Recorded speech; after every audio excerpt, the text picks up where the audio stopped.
Assalamu alaikum wa rahmatullahi wa barakatuhu jama'an madawa da kewaye, da fatan kuna lahiya a duk inda kuke. Insha Allah za mu kawo muku labarin wani bawan Allah da ake ce mishi Muhammad Sangore. Shi dai Muhammad Sangore shine bawan Allah da ya kafa garin Madawa.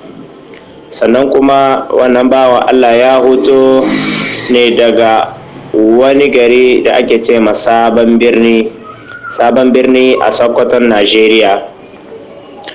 A ƙarni na 18, lokacin da dauloli suke ikon Afirka, a wannan lokacin gobirawa suna da wata daula tasu.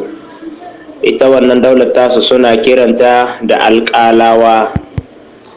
A wannan lokacin yaƙi ya zo daga Usman ɗan Fodiyo bayan mutuwar Bawa Jangwarzo, ya farma waɗannan daular gobirawan.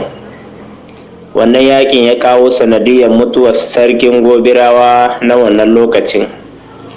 Shi kuma wannan bawan Allah da ake ce ma Muhammad Sangore yana daga cikin gungun mayaƙan gobirawa na wannan lokacin. Suna da wata ƙabila a cikin gobirawan da ake ce mata Madawa. Ɗan mutum guda a cikinsu sai a ce mishi Bamade. To bayan an yi wannan yaƙi dai an kashe sarkin gobirawa. Ɗaya daga cikin waɗannan gobirawa ana ce mishi Muhammad Sangore, yana da laƙabi da Magaji Sangor. Ya ɗauki matashi ya tahiya inda Allah subhanahu wata'ala ya kaddarce shi da zuwa nan inda Madawa take. Yana wuciya ko sai ya ga ruwan geben Madawa suna wuciya. Yake cewa duk wurin da adda wannan alkhairi, adda wannan arziki, adda wa'annan ruwa, yace to akwai arziki a wannan wurin. Sai ya tsaya a nan ya kafa garin shi saman tudu, wanda wannan tudun yana nan har yanzu. Idan kuka wuce geben Madawa hanya mai zuwa dogon daji, akwai wasu gonaki nan da ake ce matudunni. Mutane da suke kusa gare shi, kamar 'yan ƙauyuka da a kusa gare shi, idan suka je wajen shi sai su ce mun tahi wajen bagobirin saman tudu. Nan ne Madawa ta samu sunan Gobir Tudu. Bayan ya zamna nan saman tudu, 'yan uwan shi da ya baro can sabon birni, wanda ya ji labarin an ce dan uwan shi yana wani wuri ya kafa gari, sai suna tahowa kaɗan da kaɗan har suka zo suka yawa, suka yi ƙauyensu a nan inda nake ce muku dai tudunni ken insha Allah.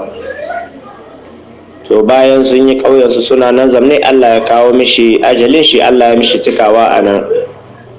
Amma kamin ya rasu ya aihi wani ɗa da ake ce mishi Mai Yaƙi, kuma Mai Yaƙi yana da ƙannai shi ma.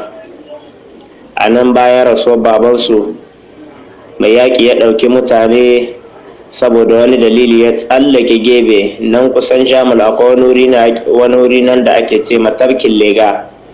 A nan ya je ya kafa gidan shi, ya kafa garin shi tare da 'yan uwan shi da kuma mutanen da suke zamna a tare a wannan wurin yanzu a da ana ce mishi Cediya, a yanzu kuma ana ce mishi Tarkin Lega, nan kusan Jamul, wurin da ruwa suna yawan yoshalla su kutso ta nan su zo su cika Tarkin Lega su wuce kuwa insha Allah.